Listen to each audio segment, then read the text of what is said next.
Assalamualaikum warahmatullahi wabarakatuh. Saya berada di asrama Ma'had Az-Zahra, 4 lantai 36 kamar. Ada tak ada kita, asrama ini tetap jadi, anak-anak tetap menghafal Quran di sini, tetap jadi orang, tetap menjadikan amal jariah mengalir. Kita hanya sekedar menumpang tuah, mengambil berkah. Mari kita selesaikan bangunan ini melalui transfer ke BSI nomor rekening 767 7777227 atas nama Pendidikan Hajah Rohana, almarhumah mak saya. Nomor admin jangan lupa kontak ke nomor 0811 6650 026. Berkah selalu. Assalamualaikum warahmatullahi wabarakatuh.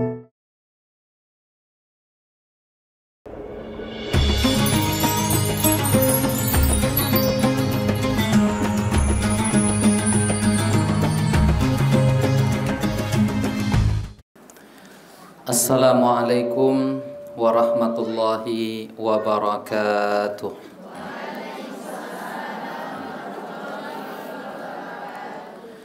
Bismillahirrahmanirrahim.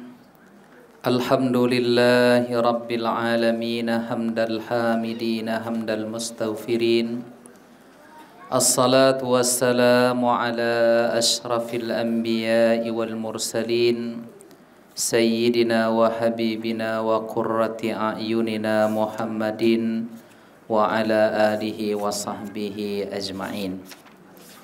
Ashhadu an la ilaha illallah wahdahu la syarika lah, wa ashhadu anna Muhammadan abduhu wa rasuluhu la nabiyya wa la rasula ba'dah. Fallahumma salli wa sallim wa barik wa an'im ala sayyidina Muhammadin wa ala alihi wa sahbihi ajma'in. Allahumma inna amsayna fi ni'matin wa afiyatin wa sitrin, fa atimma alayna ni'mataka wa afiyataka wa sitraka fid dunya wal akhirah. Allahumma amin. Para ustazah, santriwati, ibu-ibu, hadirin hadirat yang dimuliakan oleh Allah Subhanahu wa ta'ala, kita bersyukur kepada Allah pada sore yang penuh berkah ini, di waktu yang mustajab untuk berdoa, di waktu yang amat dihargai oleh Allah Subhanahu wa ta'ala. Kita hadir di majelis ilmu yang penuh dengan keberkahan. Mudah-mudahan segala amal yang kita lakukan ini mendapatkan keridhaan dari Allah Subhanahu wa ta'ala. Amin ya rabbal alamin. Kita harumkan majelis kita ini dengan bersalawat dan berkirim salam kepada Nabi kita Muhammad sallallahu alaihi wasallam. Allahumma salli ala sayyidina Muhammadin wa ala ali sayyidina Muhammad. Assalamu alayka ya Rasulullah. Ibu-ibu, para santriwati, ustazah yang dimuliakan oleh Allah Ta'ala, sebenarnya yang mengisi jadwal sore ini adalah Ustadz Al-Nof Dinar, kajian tentang fikih. Tetapi karena beliau diamanahkan untuk mendampingi Syekh Muhammad Salim Abu Asi, dosen kami dulu di Mesir, beliau datang memberikan pelatihan untuk para ustadz di pesantren Nurul Azhar. Jadi Ustadz Al-Nof tidak bisa datang untuk mengajar ibu-ibu hari ini. Lalu dilimpahkanlah ke saya. Sebenarnya saya agak berat juga. Baru 2 minggu yang lalu ke sini. Bosan saya nengok ibu. Nah itulah, saya bosan, ibu pun bosan.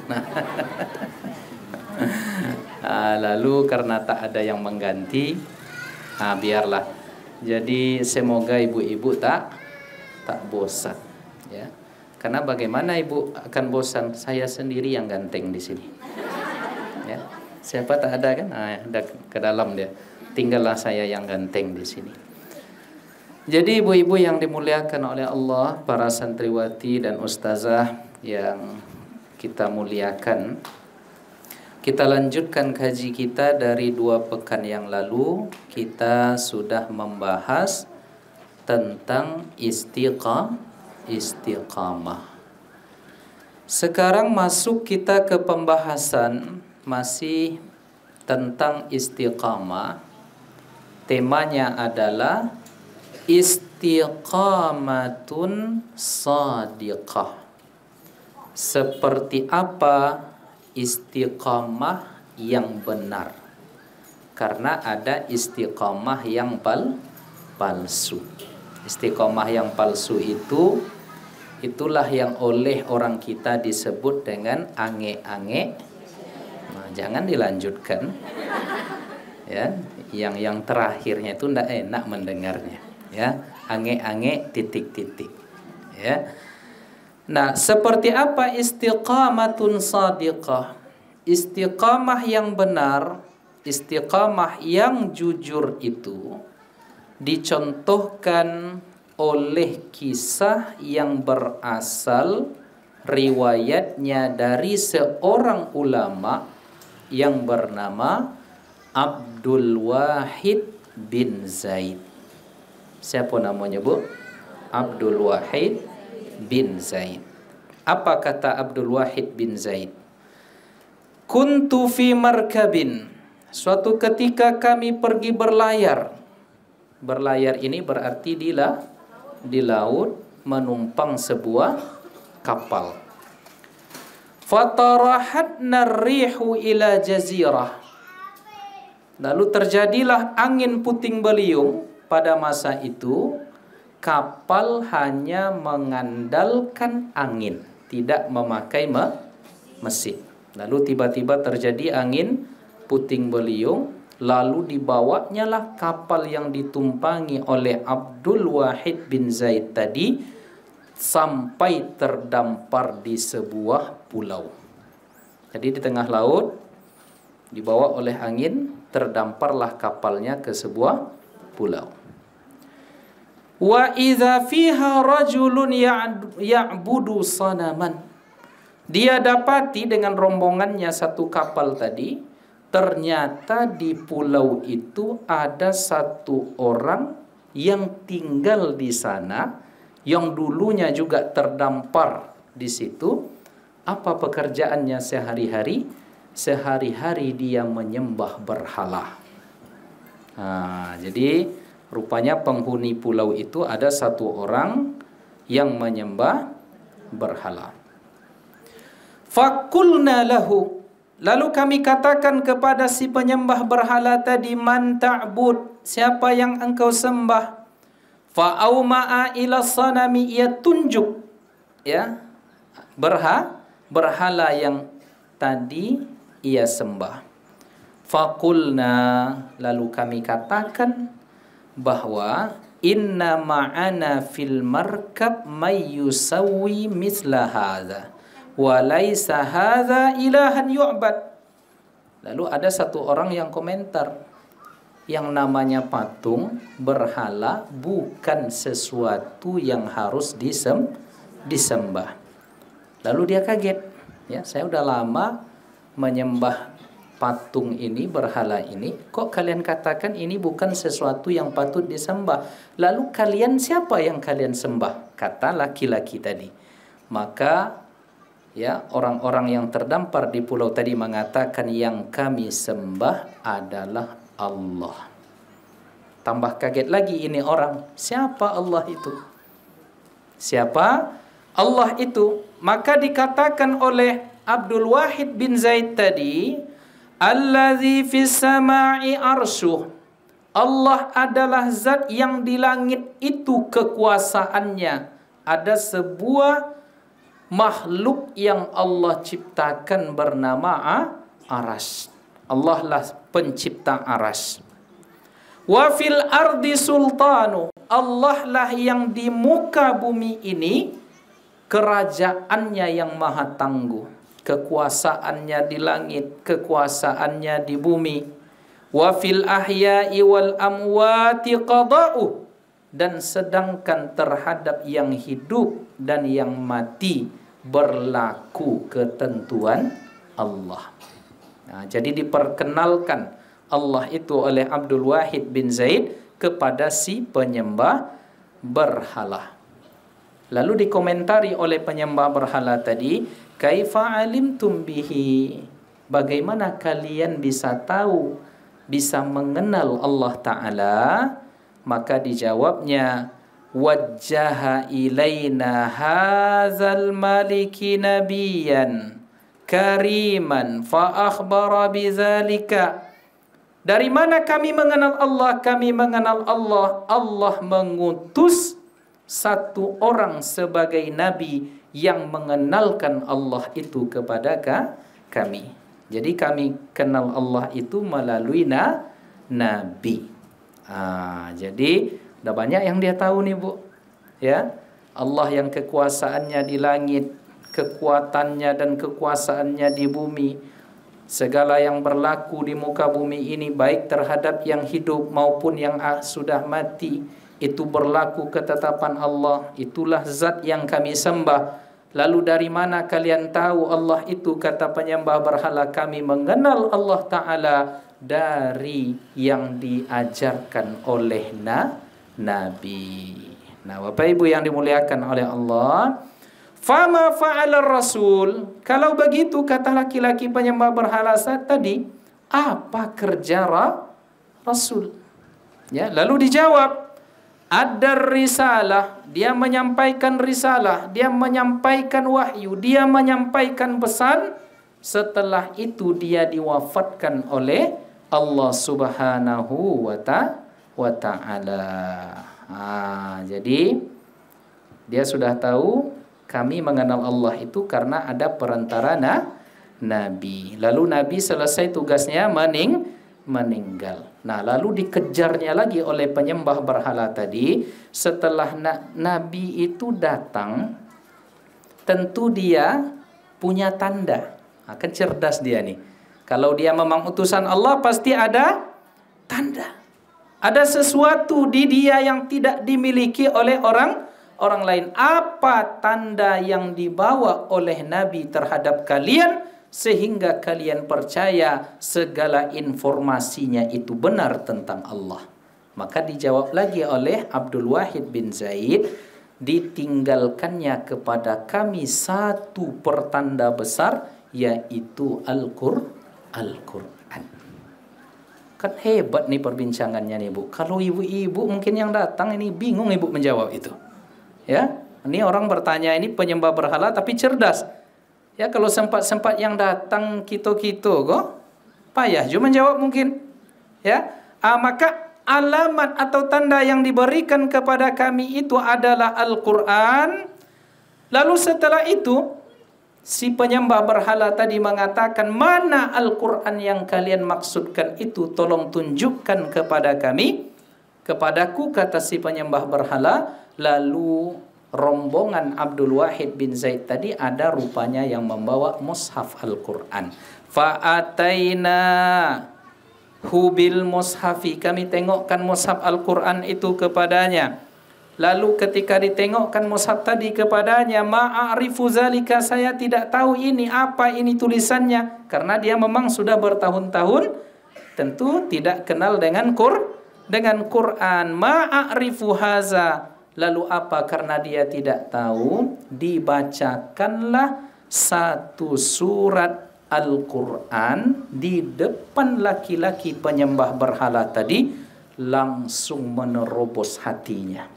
Jadi dibacakan Al-Quran tadi, falam nazal naqra, kami membacakan satu surat di dalam Al-Quran di depan penyembah berhala tadi, wa yabki hatta khatamna surah, dia menangis sampai surat itu kami khatamkan. Jadi rupanya langsung menyentuh ke jantung hati. Ibu-ibu ada yang bisa sampai seperti itu.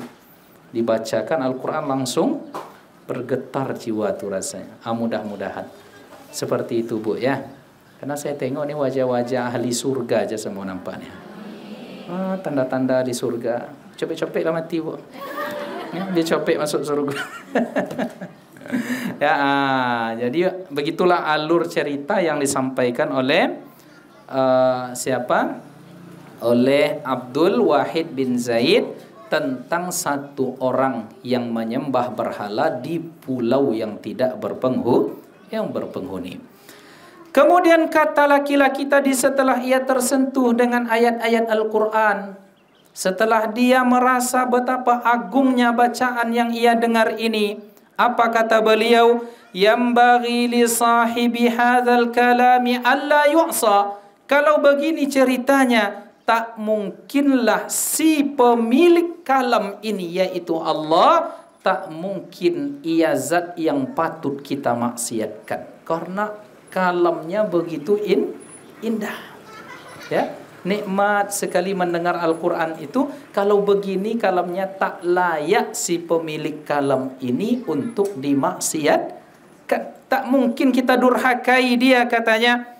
Maka setelahnya dia memutuskan untuk bersahadat, ya, bersahadat. Lalu dia masuk Islam. Lalu Abdul Wahid bin Zaid dengan rombongannya mengajarkan kepada laki-laki tadi hal-hal pokok dalam Islam.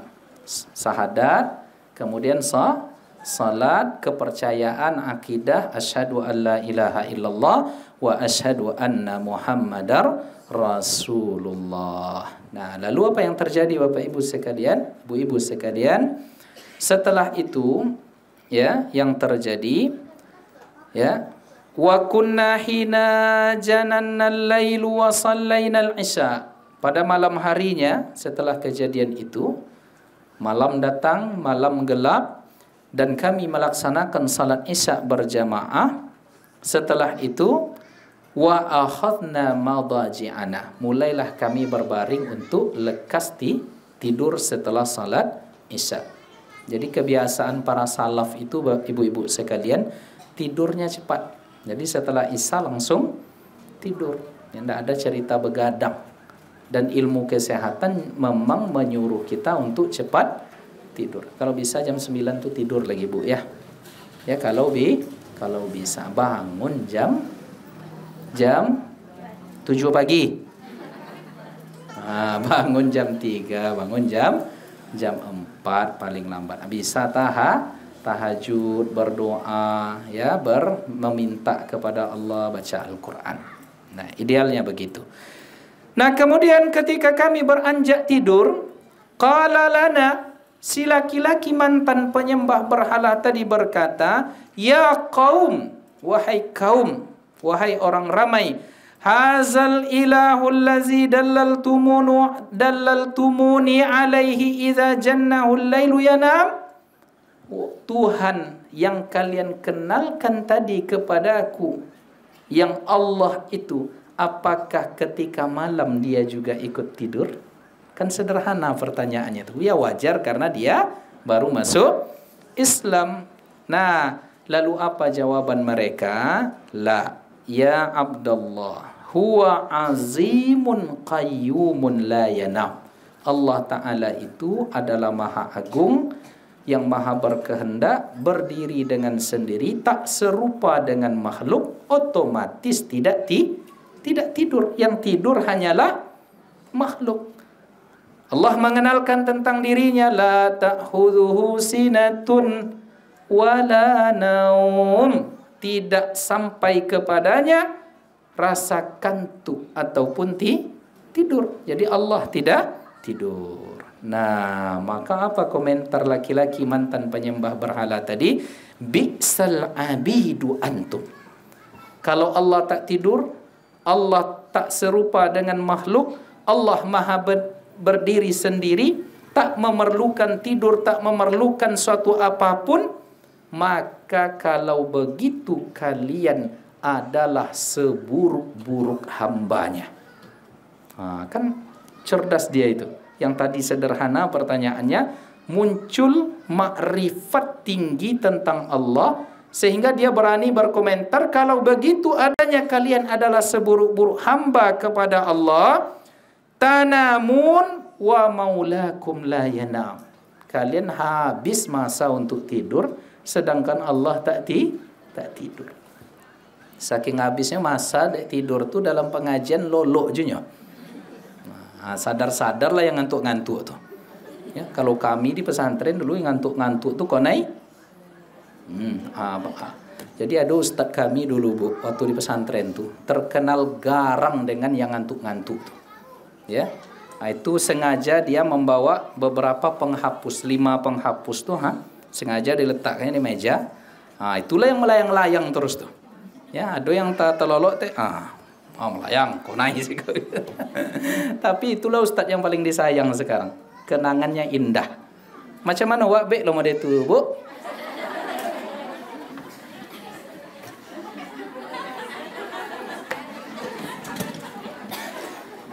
Hati-hati ya. Ini jadi kenangan nanti nih. Siap? Ya. Cobalah ngantuk-ngantuk sampai selesai. Tak percaya ibu, tengoklah nanti. Apalagi anak-anak. Awas. Ya. Lecomel nampak. Tak jadi ngaji dah. Nah, Bapak Ibu yang para santriwati yang dimuliakan oleh Allah Subhanahu wa taala. Fa'ajabna kalamah. Lalu dari ungkapannya ini, kata Abdul Wahid bin Zaid, kami takjub. Dia baru masuk Islam tapi kesadarannya sudah luar biasa. Allah, falamma qadimna ubadan qulna li ashabi haza qaribu ahdin bil Islam. Ketika kami melanjutkan pelayaran, kami bawa dia ini untuk pergi ke tempat, ke negara, ke kampung kami bersama. Lalu sesampainya di daerah yang bernama Ubadan, kami katakan ke penduduk, kami mendapatkan satu orang sahabat baru, dia baru masuk Islam. Kami dapati dia di sebuah pulau terpencil, kami syahadatkan sehingga dia masuk Islam. Lalu karena mereka kasihan, fajama'na lahu darahim, maka kami kumpulkan kepadanya dirham, uang. Sumsum apa istilahnya itu? Ya, menyumbang mereka, lalu diberikan kepada laki-laki tadi. Wa a'taina, lalu setelah terkumpul kami berikan kepadanya. Lalu apa jawaban laki-laki yang baru masuk Islam tadi, ibu-ibu sekalian? Tunfiquha, ya. Jadi faqala ma haza, qulna tunfiquha. Ya. Ini apa kalian kumpulkan, kalian berikan ke saya, ini apa? Ini infak sedekah kami kepada engkau, wahai sahabat. Apa jawaban dia? La ilaha illallah. La ilaha illallah. Tiada zat yang patut disembah kecuali Allah. Dallaltumuni ala tariqin salaktumuha. Ana kuntu fi jazairil bahri a'budu sanaman min dunihi wa lam yudayyi'ni. Aneh kalian ini, katanya. Kalian kumpulkan harta untukku, kalian berikan uang untukku, sedangkan aku selama menyembah berhala, hidup sendiri di pulau terpencil, tak pernah Allah menyia-nyiakanku. Apakah mungkin Allah akan menyia-nyiakanku setelah aku kenal akan dia? Coba tengok jawabannya. Semasa aku tak kenal Allah saja, Allah tak menyia-nyiakan. Apatah mungkin Allah akan menyia-nyiakan setelah aku kenal? Luar biasa ini ibu-ibu sekalian.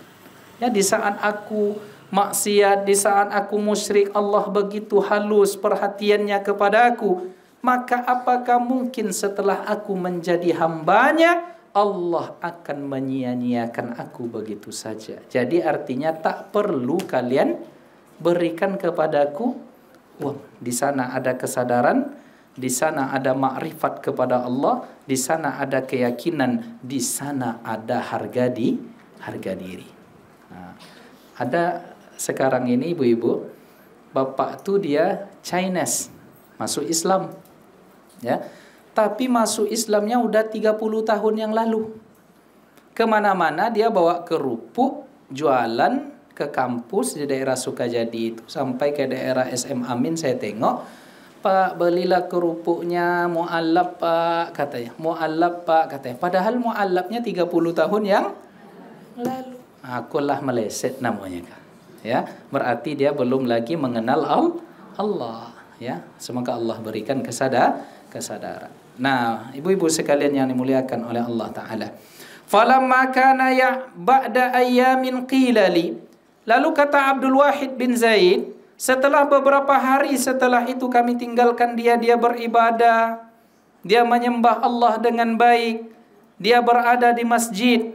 Lalu beberapa hari setelah itu kata Abdul Wahid bin Zaid, aku ya kon nampak aku. Main je kucing nampaknya kan. Hati-hati kak, kok serius kan? Kucing lo yang dipegangnya, melayang ke baga.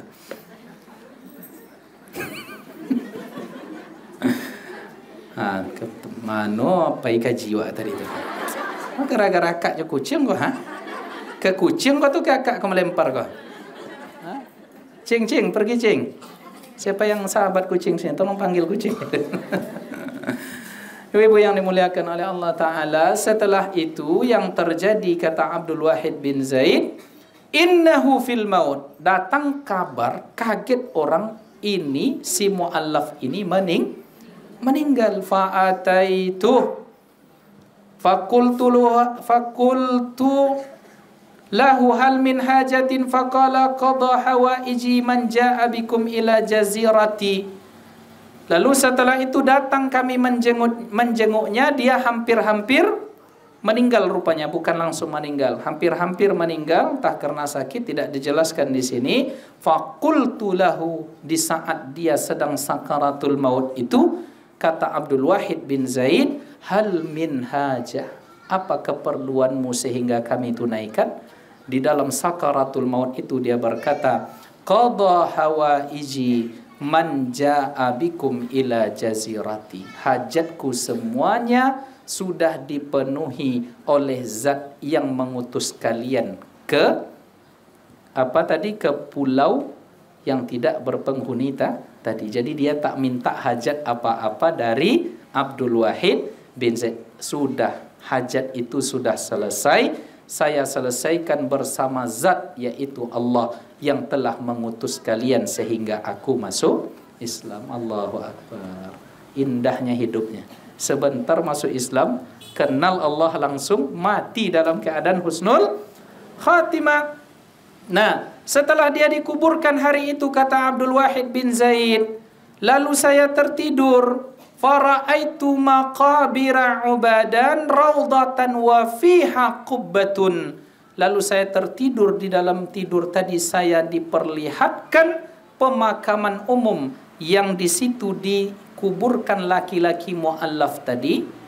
Saya dapati di dalam mimpi itu katanya, saya nampak sebuah taman di kuburan tadi, macam seolah taman. Yang di taman itu, ibu-ibu sekalian, ternyata ada kubah tinggi besar. Ya, wa fil qubbati sarirun alaihi jariyah. Lalu di kubah tadi, di bawah kubah tadi terbentanglah permadani yang empuk, kasur-kasur yang menenteramkan. Kalau tertidur di situ, kita insya-Allah langsung pulas karena nikmat. Jadi nampak sekali berjejeran di sana kasur-kasur yang empuk, dan dia didampingi oleh bidadari yang cantik. Kalah ibu-ibu. Ya, tidak ada kecantikan bidadari itu tak ada yang mengalahkan, kecuali nanti ibu-ibu masuk surga, maka jadilah ibu-ibu sebagai ratunya bidadari. Mau Bu? Jadi jangan sedih-sedih betul kalau kurang-kurang cantik sekarang. Biasa itu ya. Ya Bu ya. Apa ya menjawab nampaknya. Ibu-ibu yang dimuliakan oleh Allah, santriwati para ustazah yang kami muliakan. Nah, lalu fantabahtu. Ya. Mana dia tadi?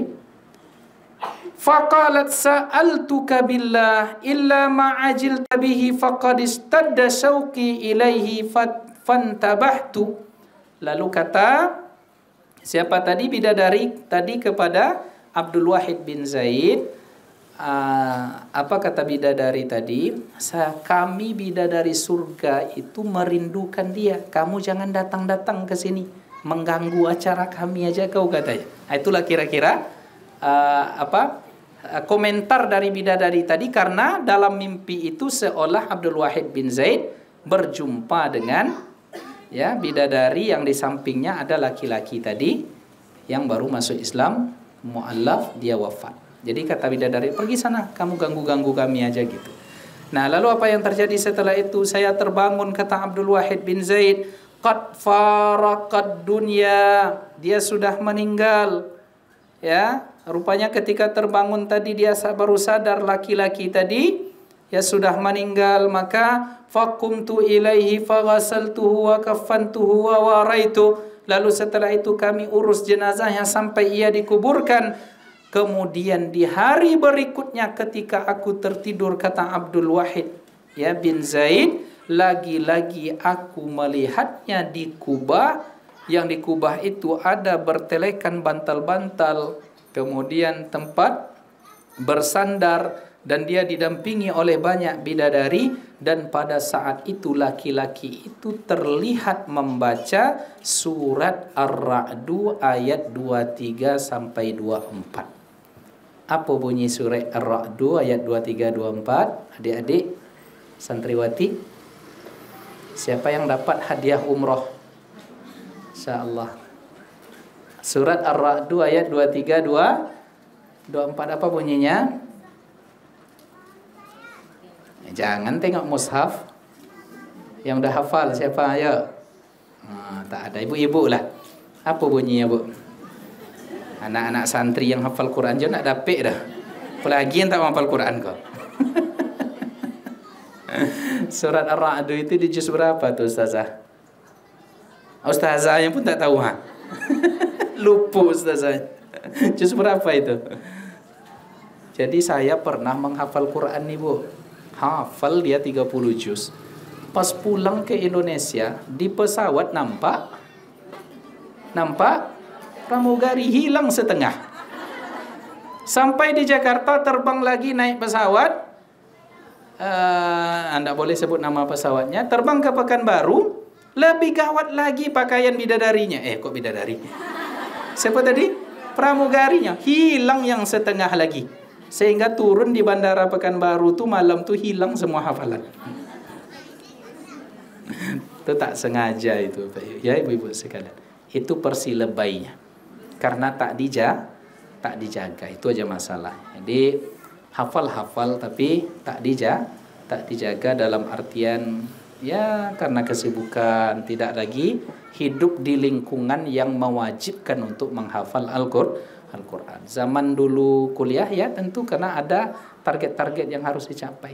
Maka inilah saya bercita-cita suatu saat nanti punya pondok pesantren tahfiz Quran. Amin. Kalau enggak nanti menumpang saya di sini mengajar.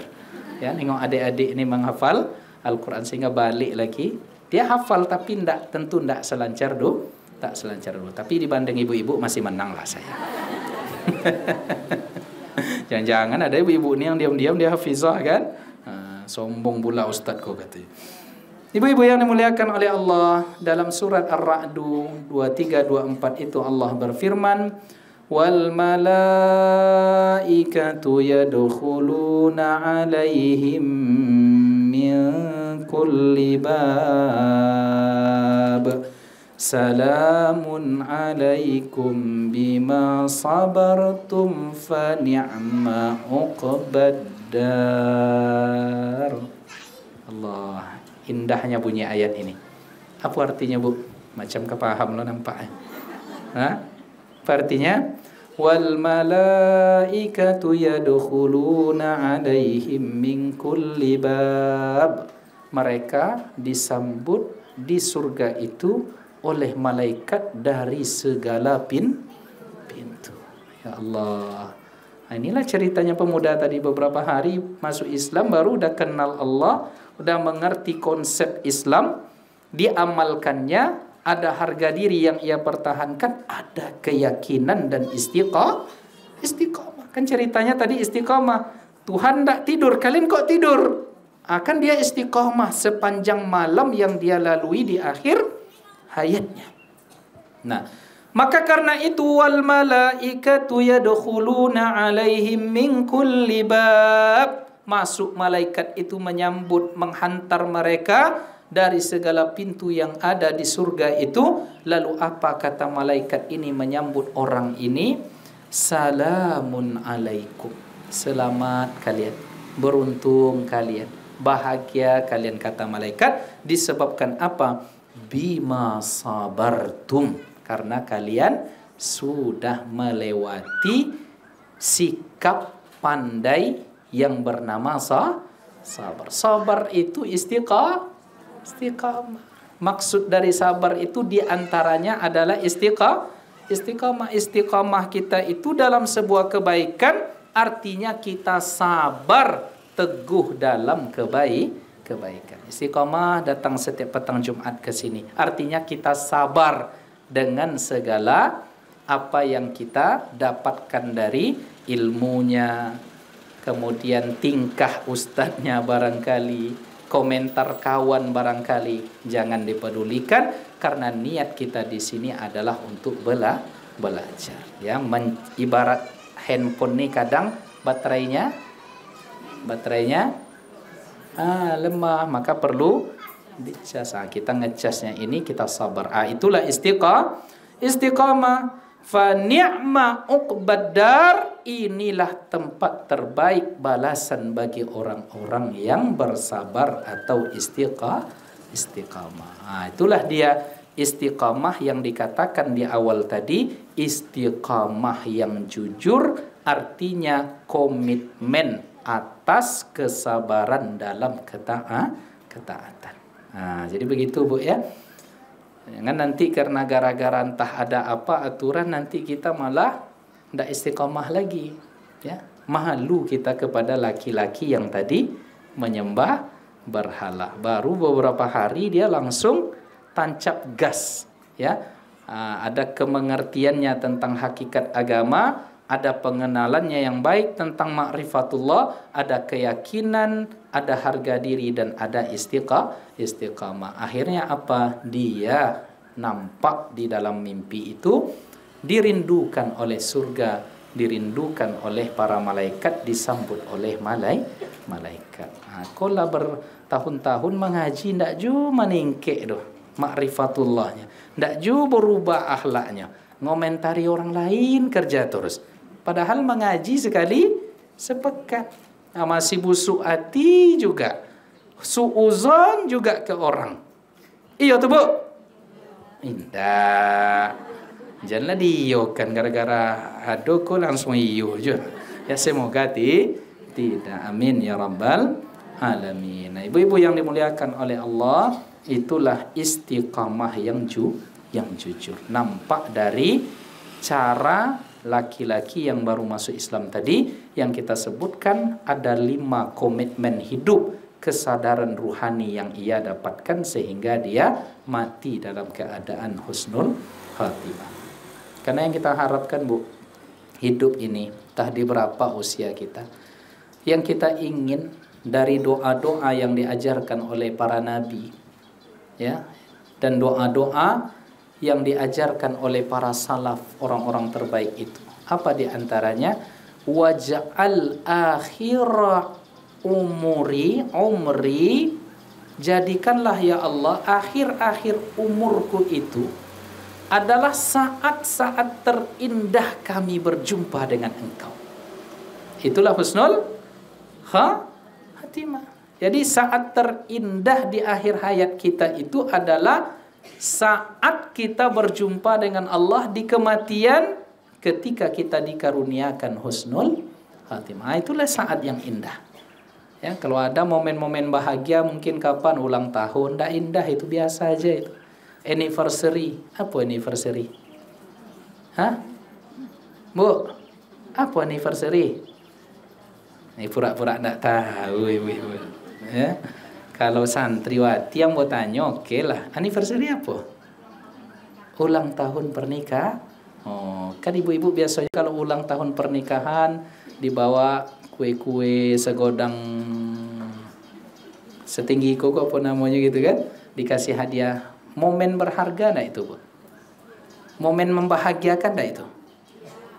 Kok payah, enggak ada nampak yang merayakan anniversary. Memang payah lah kalau dapet laki tak romantis kok ya, Bu. Ya. Semoga anak-anak santriwati kami tak bernasib seperti itu. Tak mana kaji wak sore ke, Bu, ya. Aku untuk menghilang-hilang kantuk sebenarnya. Ya. Jadi kembali lagi, ya momen-momen yang membahagiakan itu bukan itu. Tapi yang paling membahagiakan itu nanti adalah ketika mati dalam keadaan husnul khatimah. Maka jangan lewatkan doa. Ada satu doa yang luar biasa mencakup semua yang kita harapkan di dunia ini. Ibu harus hafal. Apa dia? Apa dia bunyi doanya? Saya pun lupa apa mulainya tuh. Ada doanya begini. Apa bunyinya tuh? Lupa saya. Wa taubatan qablal maut wa rahmatan 'indal maut wa maghfiratan ba'dal maut. Awalnya apa itu? Dapat hadiah. Apa hadiahnya ya?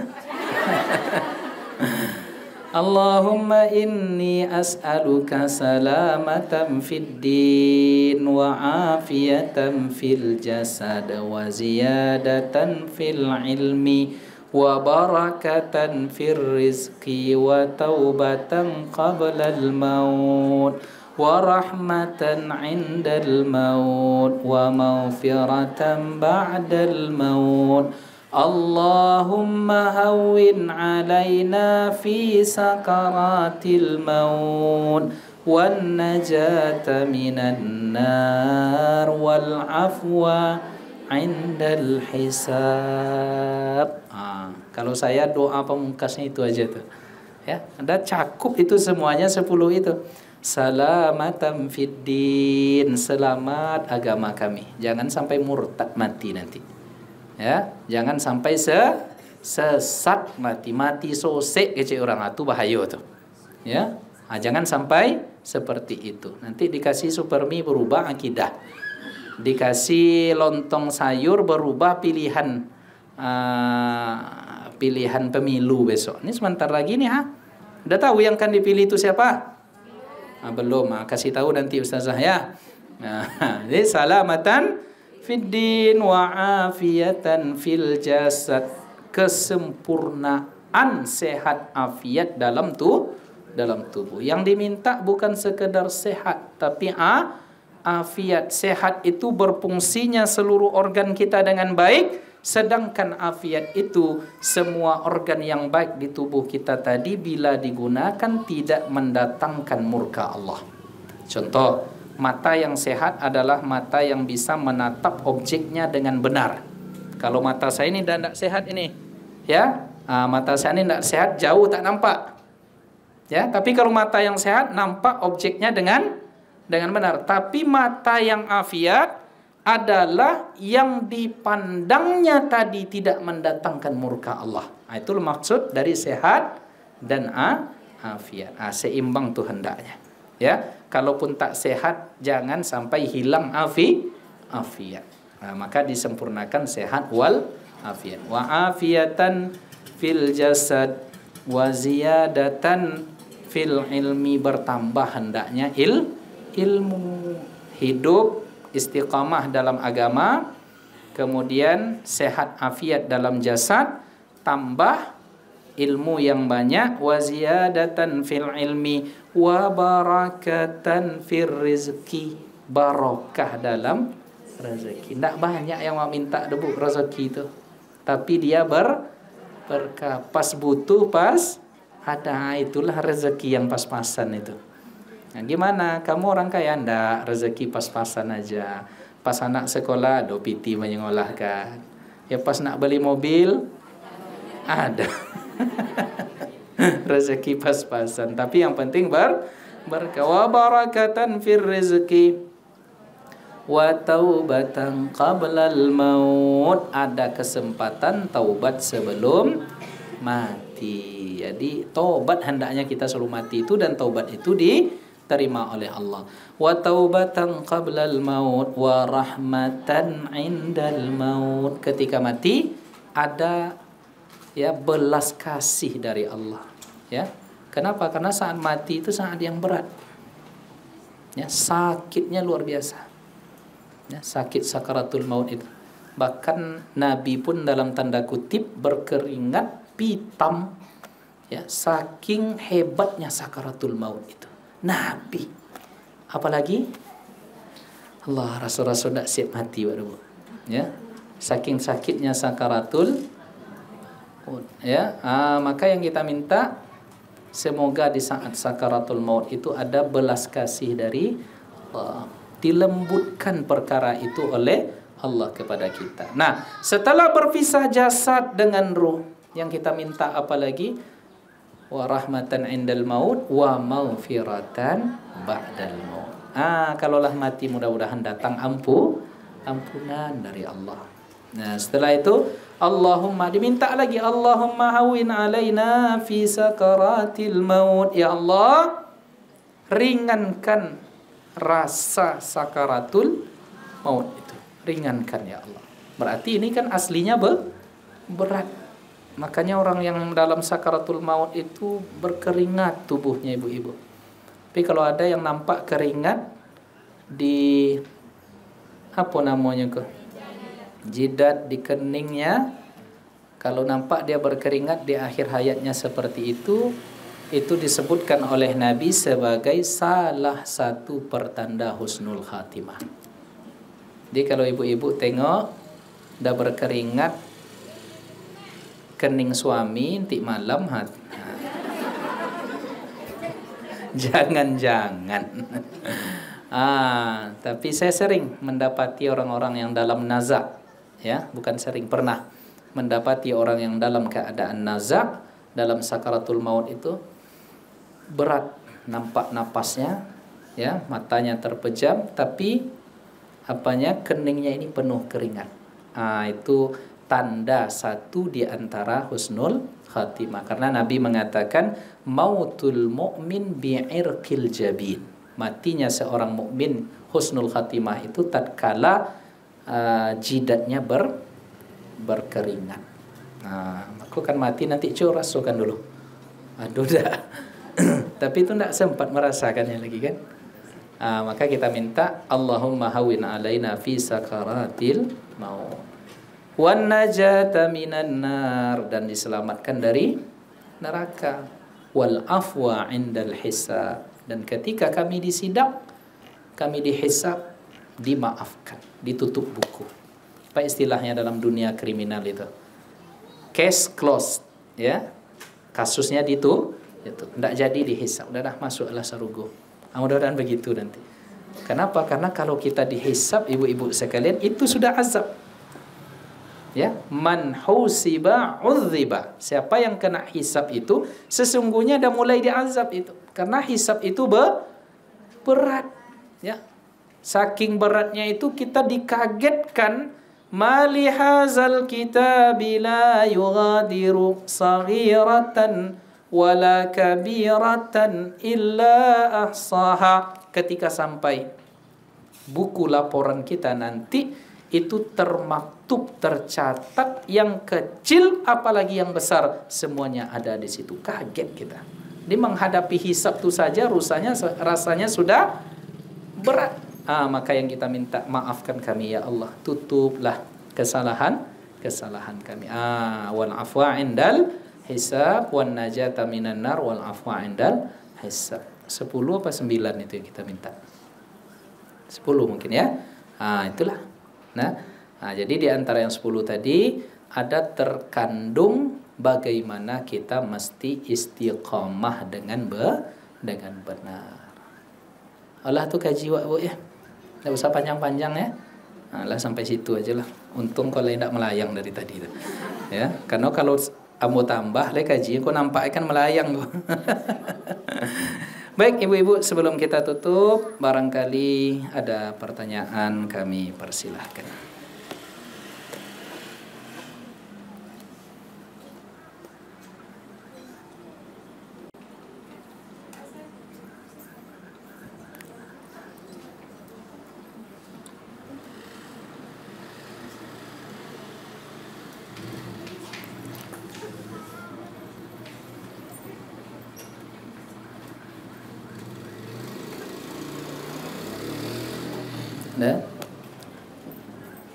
Syukran. Semoga saya bisa menjawabnya. Assalamualaikum Ustaz. Waalaikumsalam. Apa hukumnya seorang anak memberikan hadiah kepada orang tuanya dengan sebuah barang berupa Honda dari menang main judi online? Bongak anaknya kok. Allahu Akbar. Innallaha tayyibun la yaqbalu illa tayyiba. Sesungguhnya Allah itu maha baik dan tak menerima kecuali yang baik-baik. Jadi niat yang baik harus dengan cara yang benar dan baik. Kalau orang tuanya tahu ini hasil dari judi online, haram dia terima. Berdosa. Kenapa? Karena dia menerima barang haram. Memperakui yang haram, menikmati yang haram berdosa. Tapi kalau tak tahu dia, si anakku pengicu. Nah, papa saya kemarin dapat ini yang pakai lo Honda ini. Aku ayahku lah sonang loh hati anaknya penjudi. Nah, makanya orang tua harus sensitif. Ya, jangan-jangan ini anak-anak tak ada kerja bisa pula beli Honda. Jangan-jangan, bukan curiga, tapi sensitif. Kalau dia tahu tak boleh diterima. Kalau dia tak tahu, segala ketidaktahuan dimaafkan. Kalau memang tak tahu dia ya tak masalah. Tetapi yang kerja anak tadi tetap berdosa. Anak memberikan yang haram ke orang tuanya, hukumnya haram.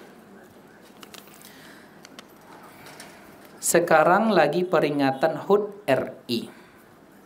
Sebagai umat Islam, gimana cara yang baik memperingati kemerdekaan? Bersyukur dan mendoakan orang-orang yang telah berjasa dalam mencapai kemerdekaan ini. Dua itu aja, Bu.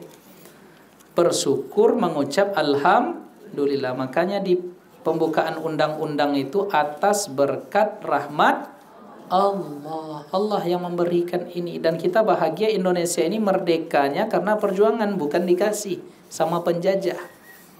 Ya, dan setelah negara ini merdeka, apa yang dilakukan semua mereka, ya, ulama-ulama, santri-santri, siapapun terlibat mempertahankan kemerdekaan ini.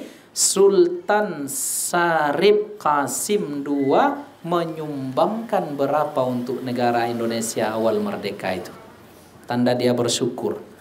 Dahlah, tidak ada lagi kerajaan-kerajaan. Kita bersatu dalam negara NKRI.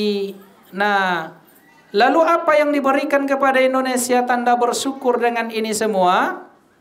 Apa yang diberikan ibu-ibu? Kita tengok. Apa yang diberikan oleh Sultan kita ke negeri ini, ke Indonesia ini. Ya, yang diberikannya 1074 triliun. Tidak miliar, Bu. Triliun. 1 triliun itu berapa miliar? Ama hitung juga ya, Wak. Ini yang disumbangkannya untuk kemerdekaan Indonesia. Dalam sejarah itulah sumbangan terbesar dari seluruh sultan yang ada untuk Nusantara ini. Di Nusantara ini. Berapa? 13 juta gulden dikonversikan ke rupiah sekarang 1074 triliun. Berapa banyaknya itu? Aceh ketika awal perjuangan untuk kemerdekaan, datang Soekarno ya, ke Aceh. Apa yang kalian bisa berikan untuk negara ini? Menyumbanglah penduduk Aceh itu yang punya Subang, yang punya Kalung, yang punya Gelang, yang ada tabungan di rumahnya disumbangkan untuk membeli pesawat. Jadi Garuda Indonesia itu cikal bakalnya adalah sumbangan rakyat Aceh. Maka ada lagunya itu. Janganlah Tuhan lupakan kami, jasa yang diberi untuk negeri ini. Nenek gitu. Ya. Nah, kenapa? Karena banyak yang nyawa, harta, ya, semuanya dikorban. Nah, maka kita bersyukur, dan ekspresi syukurnya jangan sampai salah. Ya, dulu ekspresi syukurnya ibu-ibu lomba joget. Ditonton deh apa-apa, laki orang yang nonton, ya, apa kok bininya joget lo di situ. Inyo menikmati joget bininya, bapak-bapak lain menengok lo bininya joget. Dayus namanya, kok tak punya rasa malu, kok syukur yang salah. Nah, kalau ada kemarin ibu-ibu tuh awas, ya, sampai begitu pula. Nggak ada kan? Joget lah ibu petang kan? Ada lah ibu tarik tambang. Ibu tarik tambang. Nah, itu kan ndak iyo kojo ibu-ibu tuh. Nah, jadi syukur dan doakan. Maka ketika kita teringat, ya, maka minimal doanya walil muslimina wal muslimat al ahya'i minhum wal amwat.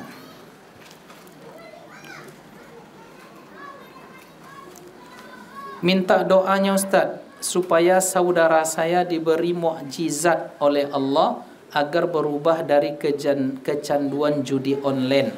Harta orang tua sampai habis karena perbuatannya, sampai sekarang belum berubah juga. Kasihan dengan orang tuanya. Ya Allah, nanti kita doakan Bu ya. Kita Al-Fatihahkan bersama nanti. Semoga dia ya Allah. Ini bukan dia aja Bu, mahasiswa saya di UIN itu. Pas masuk itu mata cekung, badan kurus, bibir hitam. Saya tanya, apa kerja kau? Tidak ngaku dia. Datang teman satu kosnya, begadang tiap malam Ustaz dia tuh katanya. Apa kerjanya? Judi online. Mahasiswa. Penyakit ya. Nah, maka di antara caranya memang mendoakan.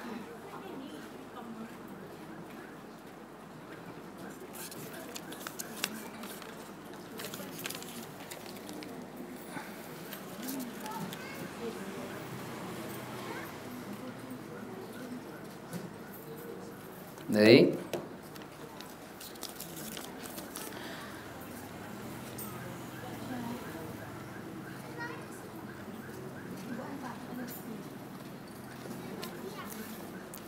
Maaf Ustaz, apakah dalam melayani suami ada diatur dalam Al-Quran? Terkadang kita sering menolak karena kecapean kerja. Di sisi lain takut juga berdosa. Payah menjawabnya. Cemano menjawabnya itu. Dijawab aja atau tanya aja ke ustazah-ustazah yang mengerti nanti. Hah? Oh Bu.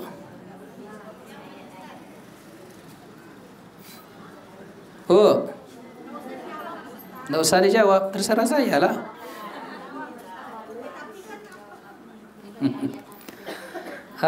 Mana tadi pertanyaannya tadi?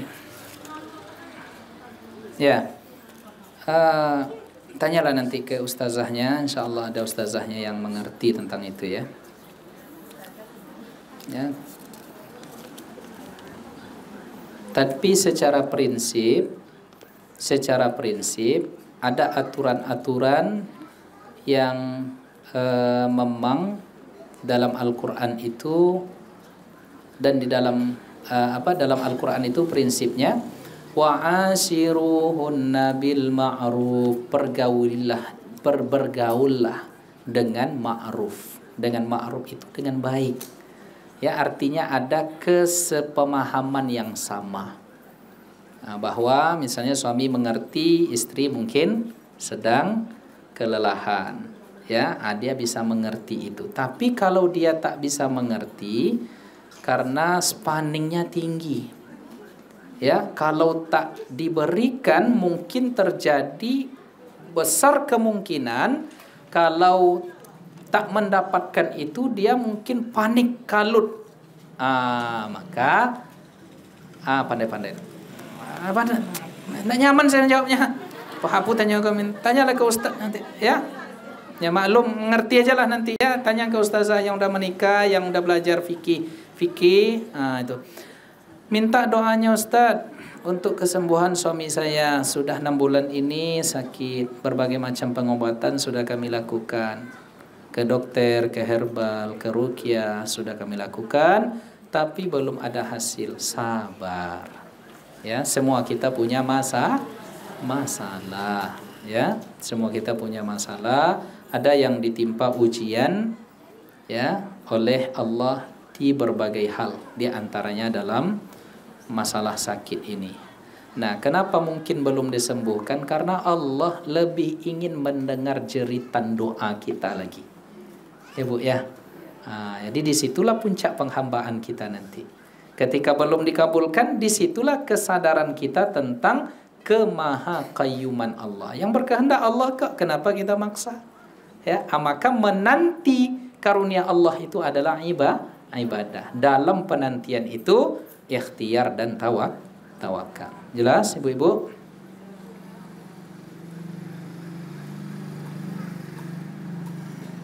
Baik.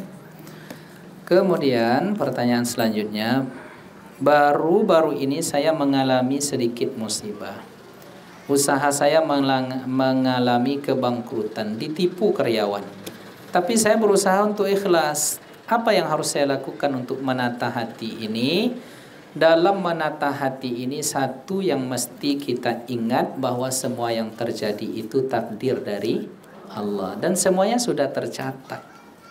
Ya, semuanya sudah tercatat. Faman radiya falahur ridha. Dalam hadis dikatakan, innallaha idza ahibba qauman ibtalahum. Allah Ta'ala kalau mencintai sebuah kaum diuji dengan ujian. Siapa yang ridha, dapatlah ridha Allah. Siapa yang benci dengan kejadian itu, maka dapatlah murka Allah. Jadi terima. Ya, banyak masalah kita tuh kita terima aja. Tata hati. Ini sudah takdir. Ya, ini sudah takdir. Mau ngapain kita? Saya hari Sabtu yang lalu pergi ke Palas untuk rapat yayasan. Ya, sebelum ke simpang pesantren itu nabrak mobil orang. Mobil orang di depan tak apa-apa, mobil awak yang penyok. Ya, dibawa lah ke bengkel. Dia 4 juta, Bu. Deh, kalau dibolikanlah ke kerupuk 4 juta tu. Sakit hati rasanya nengok. Lalu saya WA Ustaz Abdul Somad. Buya, mohon izin ambo tak bisa datang rapat. Dapat musibah tadi. Mobil mencium mobil orang pula dia. Apa kata Ustaz Somad? Innallaha katabal maqadir. Ya, takdirnya sudah begitu Buya kata. Cuman lagi. Jadi terima takdir. Kalau dipikir-pikir gilo nanti Bu. Ya, semua dah sabar ajalah. Mudah-mudahan ya Allah. Maka doa kita, Allahumma khlufni fi musibati. Ya Allah, gantilah yang lebih baik dari musibah yang datang ini. Berarti ada entah apa hikmahnya. Tak datang 40 juta nanti nak tahu dah kan? Setelah itu datang ibu-ibu, Ustaz, ampun nak menyumbang 40 juta Ustaz ke Ustaz. Apa dia itu? Menyedihkan wajah Ustaz nampak tadi. Allahu'alam, kita tak tahu. Kita abuk golak aja Bu ya. Lalu banyak berdoa kepada Allah. Terakhir, di hari Jumat kapan waktunya salat zuhur untuk perempuan? Ya kalau sudah azan salatlah zuhur. Jadi tidak mesti menanti selesainya laki-laki salat di masjid. Kalau sudah azan berarti pertanda masuk salat. Kenapa? Innas salata kanat 'alal mu'minina kitaban mauquta. Salat itu aturannya adalah masuk waktu. Ya, waktu zuhur, waktu Jumat adalah waktu zuhur.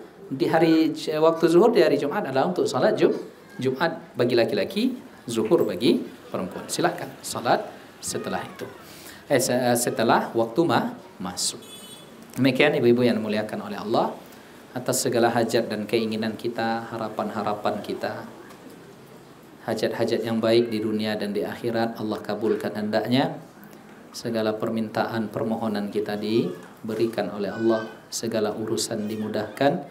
Siapa yang sakit di antara kita, atau orang tua kita, keluarga kita, anak-anak keturunan kita, bila mereka sakit, mudah-mudahan ya Allah diberikan kesembuhan.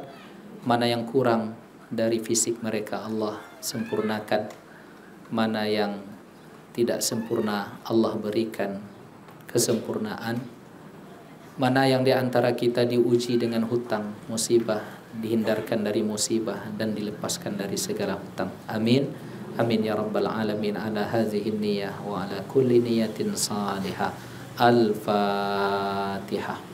A'udzu billahi minasy syaithanir rajim. Bismillahirrahmanirrahim. Alhamdulillahi rabbil alamin. Ar-Rahmanir Rahim. Maliki yaumiddin. Iyyaka na'budu wa iyyaka nasta'in. Ihdinas siratal mustaqim. Siratal ladzina an'amta 'alaihim ghairil maghdubi 'alaihim waladdallin. Amin. Allahumma salli ala sayyidina Muhammadin salatan tunjina biha min jami'il ahwali wal afat wa taqdi lana biha jami'al hajat wa tutahhiruna biha min jami'is sayyi'at wa tuballighuna biha aqsal ghayat wa tarfa'una biha 'indaka 'alad darajat innaka sami'un qaribun mujibud da'wat wa ya qadiyal hajat. Rabbana atina fid dunya hasanah wa fil akhirati hasanah wa qina adzabannar. Wa akhiru da'wana anil hamdulillahi rabbil alamin. Taqabbalallahu minkum inna wa minkum taqabbal ya karim. Mohon maaf lahir dan batin. Billahi taufiq wal hidayah. Wassalamualaikum warahmatullahi wabarakatuh. Assalamualaikum warahmatullahi wabarakatuh. Saya berada di asrama Ma'had Az-Zahra, 4 lantai 36 kamar. Ada tak ada kita, asrama ini tetap jadi, anak-anak tetap menghafal Quran di sini, tetap jadi orang, tetap menjadikan amal jariah mengalir. Kita hanya sekedar menumpang tuah, mengambil berkah. Mari kita selesaikan bangunan ini melalui transfer ke BSI nomor rekening 767777227 atas nama Pendidikan Hajah Rohana, almarhumah mak saya. Nomor admin jangan lupa kontak ke nomor 0811 6650 026. Berkah selalu. Assalamualaikum warahmatullahi wabarakatuh.